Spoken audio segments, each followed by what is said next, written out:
నాయకులు సునీల్ గారు, తెలంగాణ బీజేపీ నాయకులు రాజు నేత గారు, సీనియర్ రాజకీయ విశ్లేషకులు రామ్ గోపాల్ గారు ఉన్నారు. వాళ్ళతో మాట్లాడు. నమస్తే అండి అందరికీ కూడా. రైట్. సో సునీల్ గారు, రేవంత్ రెడ్డి గారు 1 వీక్ అయింది ఆల్మోస్ట్ ప్రమాణ స్వీకారం చేసి ముఖ్యమంత్రిగా.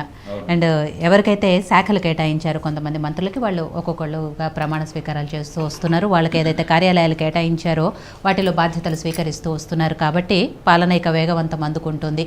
మిగిలిన 6 మంత్రివర్గాలు శాఖలు కూడా కంప్లీట్ చేసి పూర్తి స్థాయి పాలన ఎప్పుడు మొదలవుతుంది అనేది ఒకటైతే ఆల్రెడీ ఇప్పటి వరకు మొదలైన పాలనలో ఇందాక నేను చెప్పినట్టు రకరకాల మార్పులు జరుగుతూ వస్తున్నాయి. కాబట్టి ముఖ్యంగా ప్రజా దర్బార్ పేరుతో ఏదైతే ఉందో ప్రజావాణి, ఆ ప్రజావాణితో ప్రజలకు అందుబాటులో ఉన్నారు. వాళ్ళ సమస్యలు అడిగి తెలుసుకుంటున్నారు.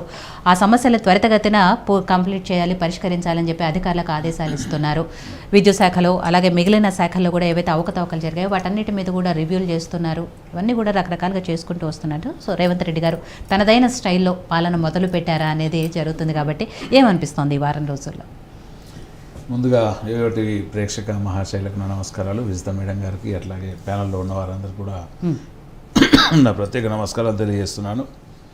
ముఖ్యంగా తెలంగాణలో కాంగ్రెస్ పార్టీని ఆశీర్వదించిన ప్రజలకు మరి ఒకసారి కాంగ్రెస్ పార్టీ తరఫున నా శుభాకాంక్షలు. అట్లాగే ఏదైతే రేవంత్ రెడ్డి గారిని తెలంగాణ ప్రజానీకం మార్పు కోసం కోరుకున్నారు మేడం, తెలంగాణలో జరుగుతున్నటువంటి ఒక దురహంకార పాలనను బొందబెట్టాలని తెలంగాణ ప్రజలందరూ ఒక నిర్ణయానికి అయితే వచ్చిండ్రు. ఆ నిర్ణయానికి వచ్చిన క్రమంలోనే సో రేవంత్ రెడ్డి గారిని అట్లాగే కాంగ్రెస్ పార్టీని అంటే బాగా అత్యధిక మెజార్టీతో ఆశీర్వదించి ప్రభుత్వంకి ఇంకొకరి సహకారం అవసరం లేకుండా సంపూర్ణ మెజార్టీని ఇచ్చి తెలంగాణ రాష్ట్రంలో కాంగ్రెస్ పార్టీని అధికారంలోకి తీసుకొచ్చిన ప్రజలు గొప్పోళ్ళు. ఎందుకోసం అంటున్నాం అంటే మేడం, ఖచ్చితంగా తెలంగాణ అనేది ఒక దొర చేతిలో బందీ అయి లేకపోతే ఒక నియంత చేతిలో బందీ అయి కొట్టుకుపోతూ ఉన్నది. ఇంకా దానికి అంతు లేదా అన్నప్పుడు రేవంత్ రెడ్డి గారు ఒక్కలే ధీటుగా అంటే కాంగ్రెస్ పార్టీ అంతా కలిసి కాంగ్రెస్ పార్టీలో ఉన్న అతిరథ మహారథులు సీనియర్లు అందరూ ఉన్నా కానీ రేవంత్ రెడ్డి గారికి సారథ్యం అప్పచెప్పారు. రేవంత్ రెడ్డి గారి సారథ్యం ఆయన 2 భుజస్కంధాల మీద వేసుకొని ఖచ్చితంగా తెలంగాణలో ఒక మార్పు రాజకీయం, కాంగ్రెస్ ఒక మార్కు రాజకీయం కూడా ఖచ్చితంగా తీసుకొచ్చింది. దానికి తెలంగాణ ప్రజలు 3.5 కోట్ల మంది ఓటర్లు కావచ్చు, 4.5 కోట్ల మంది ప్రజలు కావచ్చు, వీళ్ళందరూ కూడా చాలా సంబరాలు సంతోషాలు. వాస్తవంగా తెలంగాణ రాష్ట్రం మొన్నొచ్చినట్టుగానే ఉంది. అంతకుముందు వచ్చింది ఈ సమైక్య ఆంధ్రుల కంటే అతి ఘోరమైనటువంటి పరిపాలనలో ప్రజలు చాలామంది ఇబ్బందులు పడ్డ మాట మీడియా తరఫున మీరు చూసినారు, ప్రజల పక్షాన కూడా మేము చూసినాం. ఇవాళ నిజంగా ప్రజలు ఎందుకు కాంగ్రెస్ని ఎన్నుకోవాల్సి వచ్చిందంటే మేడం, వారికి ఉన్నటువంటి ఒక దశను ప్రజలే రేవంత్ రెడ్డి గారికి అప్పచెప్పి అయ్యా ఈ రకమైనటువంటి పాలన కాదు. మొట్టమొదటి మార్కు మేడం, ఆయన ఎప్పుడైతే ప్రమాణ స్వీకారం చేసిన మరుసటి రోజు అది ఈ గడీలను బద్దలు కొట్టడం అనేది జరిగిందో ఆ రోజు నుంచి ప్రజలలో ఇంకా ఒక చైతన్యం అనేది చాలా ముందుకొచ్చింది. ఇవాళ మేడం రేవంత్ రెడ్డి గారు సారథ్యం వహించి తన భుజస్కంధాల మీద ఈ విజయభారాన్ని మోసినప్పుడు రేవంత్ రెడ్డి గారు ఈ కాంగ్రెస్లో అతిరథ మహారథులైనటువంటి సీనియర్లలో కొన్నిసార్లు ఇప్పుడు ఎగ్జాంపుల్ పొన్నా లక్ష్మయ్య గారు ఉన్నారు, ఆయనకు ఈ వ్యవహారం అర్థం కాలే, కానీ రేవంత్ రెడ్డి గారి విజన్ ఆయనకు ఉంది. సో ఆ విజన్లో ఖచ్చితంగా ఎవరు ఉన్నా ఎవరు లేకపోయినా ఈ అభ్యర్థుల ఎంపిక నుంచి మొదలు పెట్టుకుంటే అభ్యర్థులను గెలిపించి అసెంబ్లీకి తెచ్చుకునేదాకా రేవంత్ రెడ్డి గారికి మొదటి నుంచి ఉన్నటువంటి అనుమానం ఏంటంటే గతంలో కాంగ్రెస్లో గెలిచినటువంటి నేతలు కావచ్చు, సో వీళ్ళు ఎవరన్నా మామూలుగా ఈ బయ్యర్స్ ఉంటారు కదండి, బేరగాళ్ళు ఎవరన్నా వచ్చేవన్నా కొంటే అమ్ముడు పోయేటోళ్ళు ఉంటారా అనేది రేవంత్ రెడ్డి గారు టికెట్ ఇవ్వకముందే వాళ్ళని ఒక దిశానిర్దేశంలో ముందుకు తీసుకొచ్చారు. అంటే ఈ పరిపాలన ఎంత స్టాండర్డ్ ఉంటుందంటే ఇవాళ కొంతమంది బీఆర్ఎస్ వాళ్ళు కావచ్చు లేకపోతే బీజేపీ వాళ్ళు కావచ్చు, అయ్యో ఇది 6 నెలల ప్రభుత్వమా అంటే ఎంత వ్యంగ్యంగా మాట్లాడుతారు. అంటే వాళ్ళకి ఇంకా కూడా అర్థం కాకపోతే అంటే ప్రజాపాలననే వాళ్ళు వ్యతిరేకించే పరిస్థితికి వచ్చారంటే ఇంకా వాళ్ళ రాజకీయ పరిస్థితిని మనం అర్థం చేసుకోవచ్చు.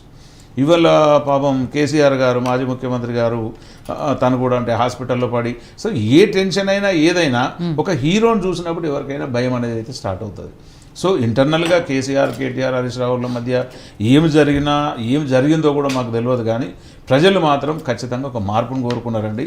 100% మేము ఇచ్చినటువంటి ఉచిత వాగ్దానాలు ఏవైతే ఉన్నాయో ఈ 6 ఉచితాలు ఉన్నాయో వాటిలో 2 ఆటోమేటికల్గా నడుస్తున్నాయి, మరి చూశారు.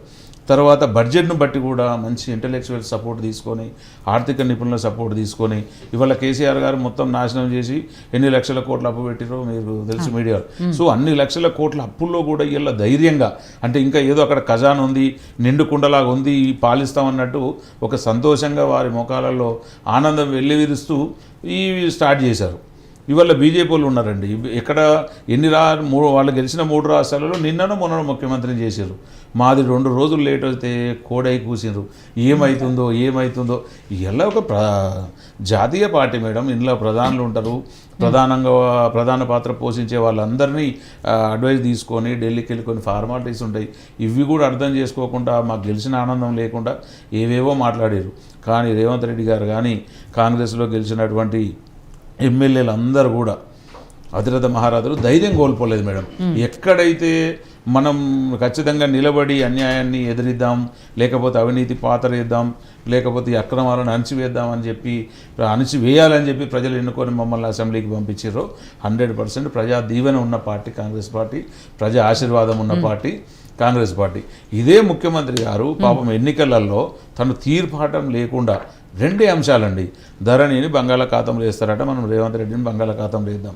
ఇవాళ అదే కేటీఆర్ గారు అయితే వీడు అహంకారపూరితంగా అసలు రేవంత్ రెడ్డి గారి మీద ఎంత వ్యంగ్యంగా మాట్లాడారో ఇవాళ ఆయన ముఖం పెట్టుకుని ఆయన ముఖం చూస్తారో అర్థమవుతలేదు.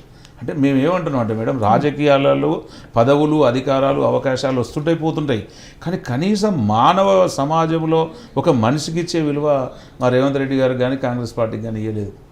అంటే వాళ్ళు ఏమనుకున్నారంటే ఇంకా మాదే ఇంకొకరు లేరు.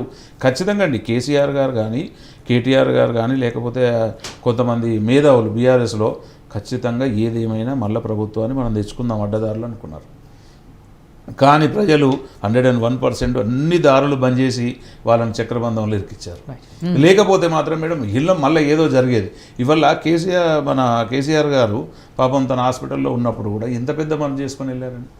ఇదే మా రేవంత్ రెడ్డి గారి ప్రభుత్వానికి కానీ లేకపోతే ప్రమాణ స్వీకారానికి కానీ ఆయనకు లెటర్ పర్సనల్గా పంపిస్తే కూడా రాలేదు. అంటే వాళ్ళకున్నటువంటి విద్వేషాలు భావాలు లేకపోతే వాళ్ళకున్నటువంటి కక్ష అనేది వాళ్ళ మనసులో కనబడ్డది.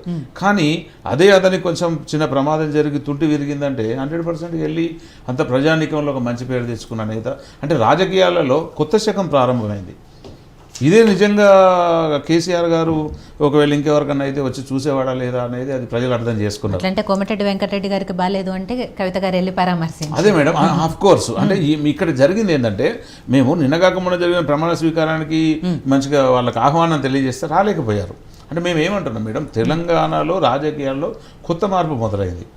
సో చాలామంది మీలాంటి మీడియా వాళ్ళు రేవంత్ రెడ్డి గారిని అడిగారు, అయ్యా మరి మీకున్న కోపం మరి కేసీఆర్ గారి మీద ఎట్లా అది కంటిన్యూ అవుతుంది అంటే లేదు మనం రాజకీయాలు చేయనీకి రాలే.